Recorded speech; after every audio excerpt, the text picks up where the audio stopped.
Leo nimeona vema niweze kujifunza jambo hili ambalo ni muhimu sana, ambalo linaitwa uwezo wa kusikiliza. Ni vema kuelewa kwamba unaposikiliza unapata kitu kingine zaidi ya kile ulichonacho, lakini unapoongea unabakia na kile ambacho ulichokuwa nacho. Hivyo inaonekana kwamba kusikiliza kuna ubora zaidi, kwa sababu kuna kufaa zaidi na kuna kuongezea kitu kingine zaidi ya kuongea. Lakini pia hata heshima ya masikio ni nini? Masikio yapo mawili, mdomo mmoja, manake imetupasa kusikiliza zaidi kuliko kuongea. Sasa katika maamuzi mengi mazuri yanategemea ni namna gani una uwezo wewe wa kusikiliza. Hivyo leo nimeona vema tuweze kujifunza katika eneo la kusikiliza, kwa sababu ndiko ambako kuna fungua masuala mengi ya mafanikio katika maisha yako. Kumbuka kwamba kila ambacho unakisikiliza ndicho ambacho kinajenga kwenye ufahamu wako, na wakati mwingine ni kwa sababu ya kusikiliza watu wengine wamekuja wameharibu baadhi ya mambo fulani, lakini wakati mwingine mtu mwingine alipokuja kusikiliza akaelewa kitu na hatimaye akafikia katika kile ambacho alitazamia kufika, au akafunguka na kufikia katika malengo yake. Sasa leo nimetamani kufundisha mbinu tatu za muhimu za kuweza kusikiliza. Hizo mbinu tatu nimeziita kama anga. Unafahamu kwamba kuna anga tatu. Kuna anga ya kitaifa, anga ya kimataifa na anga huru. Sasa hizi anga tatu zinafungua maisha yako katika uwezo wa kusikiliza, hatimaye kuweza kufika kwenye kile ambacho umetamani kufika. Na nimezitanga kwa sababu ni maeneo ambayo yanakupa uhuru au yanakupa nafasi wewe ya kuweza kuyamiliki, ili uweze kuwa msikilizaji mzuri, hatimaye uweze kuchukua maamuzi ambayo yanastahili na hatimaye kufikia kile ambacho ulitazamia kufika. Lakini kumbuka kwamba mafanikio ni matokeo ya kufanya jambo kwa usahihi. Hivyo unaposikiliza kwa usahihi, maana yake unakuwa na uwezo mkubwa wa kuweza kufika kwenye kile ambacho ulitazamia kufika. Jambo la kwanza ambalo unatakiwa kuwa nalo makini wakati unaposikiliza ni kunyamaza na kumruhusu yule ambaye amekuletea tatizo lake ili uweze kumsikiliza. Hiyo ni hatua ya kwanza au mbinu ya kwanza. Ni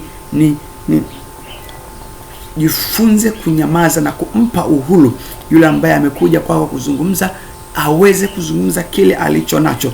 Eneo nimelita kama anga la kitaifa, kwamba kama taifa lenyewe linakuwa lina mamlaka ya kulimiliki ili anga, na katika hii nafasi unamruhusu yule ambaye alikuwa na shida, ambaye amekuletea wewe kwamba azungumze kile alicho nacho, azungumze kile ambacho alikutaka wewe umsikilize. Unajifunza kunyamaza, unampa yeye uhuru wa kuweza kusikiliza. Hichi kitu kitafungua namna tofauti sana katika maisha, kwa sababu unapowekeza fahamu zako katika hali ya kumsikiliza ili upate kumwelewa, unapata kitu cha tofauti kuliko kumsikiliza ili uweze kumjibu.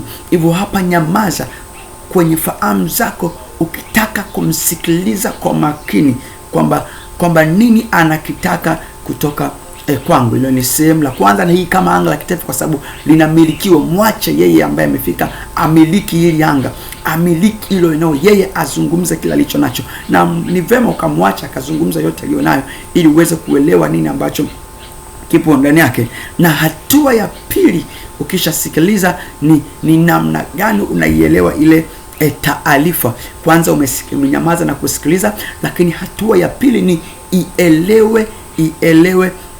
Hakikisha unaielewa ile taarifa. Umeielewaje ile taarifa? Na hili nimelita kama anga la kimataifa. Maana yake inakuhusisha wewe na yeye, watu wawili. Sasa maana yake hapa inakupa fursa wewe kuweza kuuliza maswali, inakupa fursa ya kutaka kumhoji na kudadisi baadhi ya vitu fulani ili uweze kumwelewa nini anataka. Na nikupe siri moja kwamba kwa sababu gani mtu anakuja kukuletea tatizo lake upate kumsikiza, ni kwa sababu anaamini wewe ni suluhisho la kile ambacho amekibeba.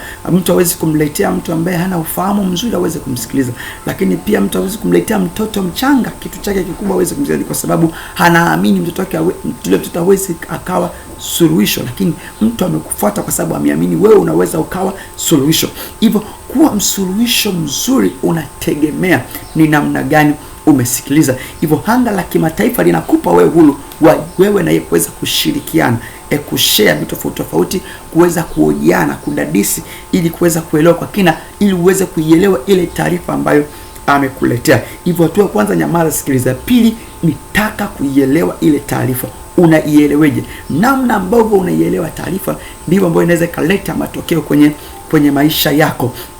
Na hatua ya tatu ni uwezo wa kufanya suluhisho. Hatua ya tatu ni uwezo wa kufanya suluhisho. Tafuta kufanya suluhisho. Subiri nikupe kitu kimoja, kwamba mtu anakuletea tatizo ni kwa sababu anaamini wewe utakuwa suluhisho lile ambalo amekuletea. Hivyo hatua ya tatu ni namna gani unaweza ukafanyika suluhisho. Ndio umeshaisikia taarifa, ndio umeshaielewa taarifa, namna gani unaweza ukafanyika suluhisho katika ile tatizo au taarifa ambayo umeletewa, kwa sababu tunafahamu ya kwamba kile kitu ambacho kimekuja kwako kama taarifa, haja yake kubwa ni kufanyiwa suluhisho. Hivyo utakiwa kuliona tatizo kama tatizo, unatakiwa kuliona tatizo namna gani unaweza ukafanyika kuwa suluhisho. Yeye ameishia kuiona changamoto kwa sababu ni taarifa, lakini wewe ambao umesikiliza na umeielewa, inakupasa uitafutie suluhisho.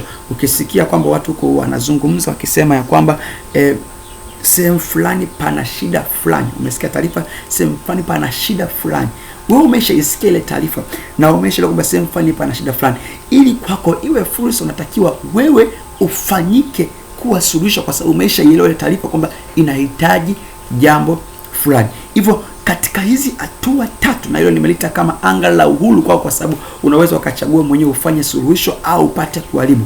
Lakini nikupe siri moja, umeipata taarifa, umeshaelewa taarifa, usiliangalie, usifanye taarifa kama tatizo, ifanye taarifa kama suluhisho, kwa sababu huko ndiko ambako kuna mafanikio kweli katika maisha yako. Unawaona leo wamegundua simu, wamegundua vifaa mbalimbali vinarahisisha mambo tofauti, walikuwa wana taarifa kwamba bwana kweli hapa tatizo jambo fulani, wakaja kwamba hili kweli ni tatizo.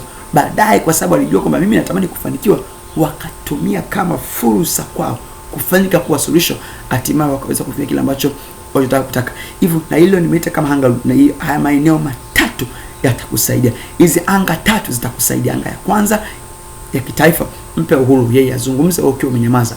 Anga ya pili, anga la kimataifa, maana yake inakuhusu wewe na yeye mkihojiana na kushirikiana. Na anga la tatu ni wewe kufanyika kuwa mtu wa suluhisho, maana ni anga huru katika maisha yako, ili uweze kufikia kile ambacho unatamani kufikia. Haya maeneo matatu ni ya msingi sana. Mimi nikushukuru sana, usikumbuka kushare na watu wengine, na Mungu akubariki sana. Asante.